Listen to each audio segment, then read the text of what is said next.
जम्मू कश्मीर के कुपवाड़ा जिले में भाजपा कार्यकर्ता होने का दावा करने वाले 3 लोगों को सोमवार को तब हिरासत में ले लिया गया जब वो शहर के ऐतिहासिक घंटा घर पर तिरंगा फहराने की कोशिश कर रहे थे। अधिकारियों ने बताया कि सोमवार सुबह यहां के प्रमुख वाणिज्यिक केंद्र यानी कि लाल चौक के घंटा घर पर तिरंगा फहराने की कोशिश में 3 लोगों को हिरासत में लिया गया। आपको बता दें कि ये बवाल इसीलिए मचा हुआ है क्योंकि पीडीपी प्रमुख महबूबा मुफ्ती ने हाल ही में कहा था कि वे तब तक तिरंगा नहीं उठाएंगी जब तक तत्कालीन जम्मू कश्मीर राज्य का दर्जा फिर से बहाल नहीं हो जाता। भारत में कोरोना वायरस संकट जारी है और मामले लगातार बढ़ते जा रहे हैं। हालांकि मामलों की संख्या में गिरावट जरूर आई है। पिछले 24 घंटे में 45,149 नए मामले सामने आए जबकि 480 कोरोना संक्रमितों की मौत हो गई। वहीं बीते दिन 59,105 मरीज ठीक भी हुए।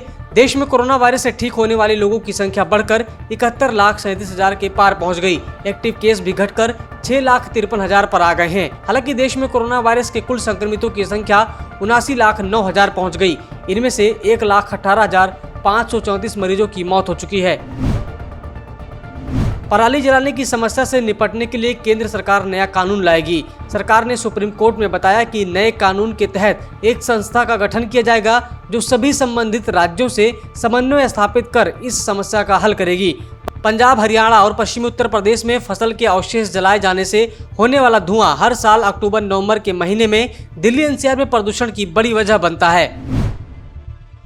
दिल्ली नगर निगम के तीनों मेयर मुख्यमंत्री अरविंद केजरीवाल के आवास के बाहर धरने पर बैठ गए।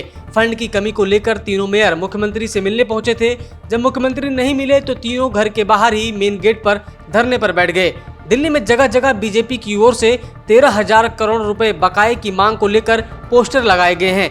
धरने पर बैठे उत्तरी दिल्ली नगर निगम के महापौर जयप्रकाश, दक्षिणी दिल्ली नगर निगम की महापौर अनामिका मिथिलेश और पूर्व दिल्ली नगर निगम के महापौर निर्मल जैन का कहना है कि जब तक मुख्यमंत्री नहीं मिलेंगे हम धरने पर ही बैठे रहेंगे।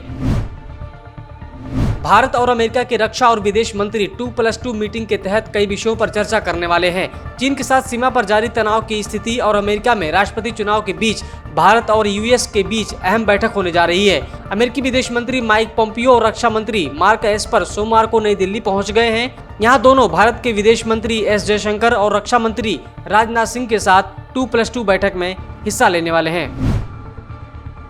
विजयादशमी के बाद दिल्ली और एनसीआर की हवा और भी जहरीली हो गई। इस सीजन में ऐसा पहली बार हुआ जब दिल्ली की हवा का AQI 405 के पार पहुंच गया। दिल्ली के साथ साथ गुरुग्राम, फरीदाबाद, गाजियाबाद और नोएडा की हवा भी बेहद खराब श्रेणी में पहुंच चुकी है। वहीं कहा जा रहा है कि जब तक हवा तेज नहीं हो जाती तब तक दिल्ली वालों को इस प्रदूषण से दो चार होना पड़ेगा।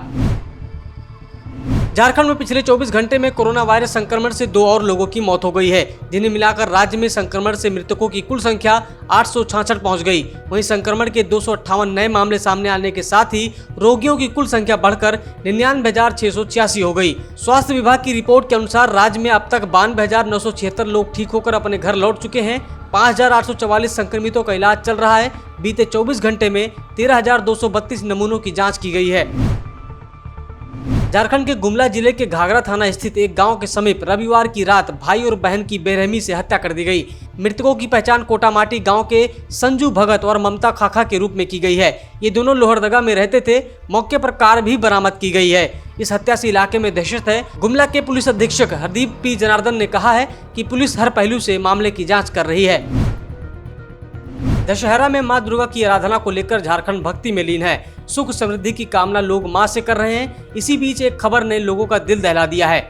झारखंड की राजधानी रांची के नामकुन रेलवे स्टेशन पुल के समीप नदी के पास रात में खड़ी एक बस में अपराधियों ने आग लगा दी। इससे उसमें सो रहे एक व्यक्ति की मौके पर ही मौत हो गई। अब पुलिस मामले की जाँच कर रही है।